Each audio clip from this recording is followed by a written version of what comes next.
Welcome to J F Urdu stories. السلام علیکم۔ ایلا پہنچی پرستان میں۔ ایک دفعہ کا ذکر ہے، ایک بچی اپنی مما کے ساتھ اپنے چھوٹے سے پرانے سے گھر میں رہتی تھی۔ ان کے بابا نہیں تھے۔ وہ بچی اپنی ماں کے ساتھ رہتی تھی۔ اس کی ماں بہت زیادہ محنتی تھی اور وہ پورا دن گھر کے کام کاج کرتی رہتی اور پھر باہر بھی جاتی کام کرنے کے لیے۔ لیکن ایلا بہت زیادہ نکمی تھی، کاہل تھی، وہ چست بالکل نہ تھی۔ وہ ہر وقت آرام کرتی رہتی تھی اور اسے کچھ بھی پسند نہیں تھا۔ وہ ہمیشہ ساری چیزوں میں سے کیڑے نکالتے رہتی تھی۔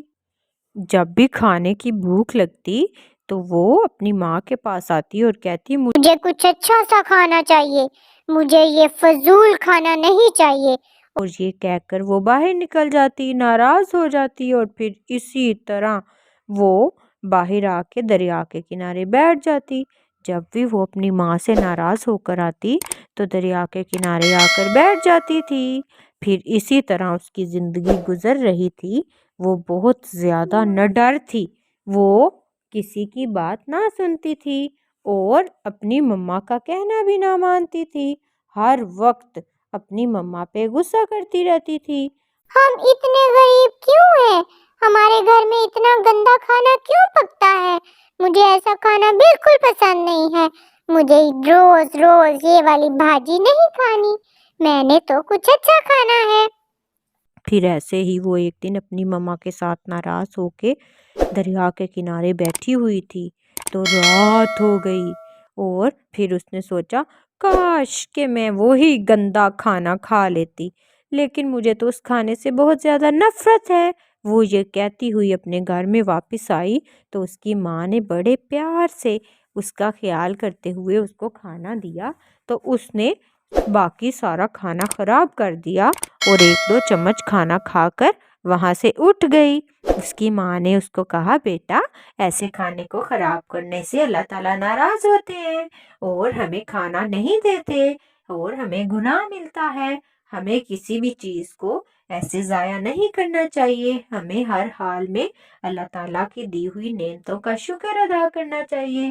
جب اس کی ماں یہ سارا کچھ اس کو بول رہی تھی تو وہ آرام سکون سے اپنے کمرے میں چلی گئی۔ وہ ہمیشہ اپنی ماں کے ساتھ ایسے ہی کرتی تھی، اس کی بات نہیں سنتی تھی۔ پھر ایسے ہی اگلا دن شروع ہو گیا۔ ایلا نے اپنی ماں سے کہا، مجھے آج کچھ اچھا کھانے کو چاہیے، میں آج یہ گھاس پھوس نہیں کھاؤں گی۔ اس کی ماں نے کہا، بیٹا ہمیں یہی کھانا پڑے گا کیونکہ ہمارے پاس پیسے نہیں ہیں، اور یہ اگر ہم کھانا کھا لیں گے، اللہ تعالیٰ کا شکر ادا کریں گے تو کیا پتہ اللہ تعالیٰ خوش ہو کر ہمیں ایک کوئی اچھا سا کھانا دے دے۔ جب ایلا نے یہ سب کچھ سنا تو غصے میں اپنی ماں کے ساتھ ناراض ہوتی ہوئی دوبارہ جنگل کے پاس چلی گئی۔ پورا دن پوری رات وہ وہیں بیٹھی رہی۔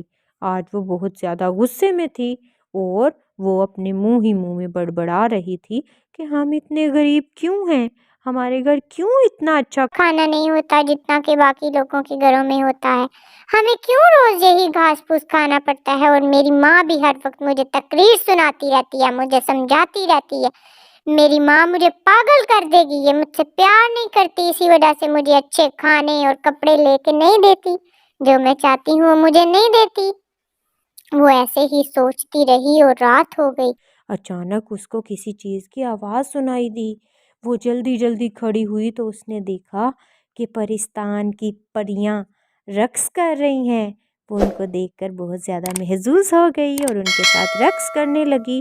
جب پریوں نے اس کو دیکھا تو وہ بہت زیادہ پریشان ہو گئیں اور بھاگی بھاگی ایک کشتی میں سوار ہوئیں اور اپنے پرستان والے محل میں جنگل میں چلی گئیں۔ ایلا بہت ضدی تھی، اس نے ان کی جان نہ چھوڑی اور ان کے پیچھے پیچھے کشتی میں بیٹھ گئی اور ان کے محل تک پہنچ گئی۔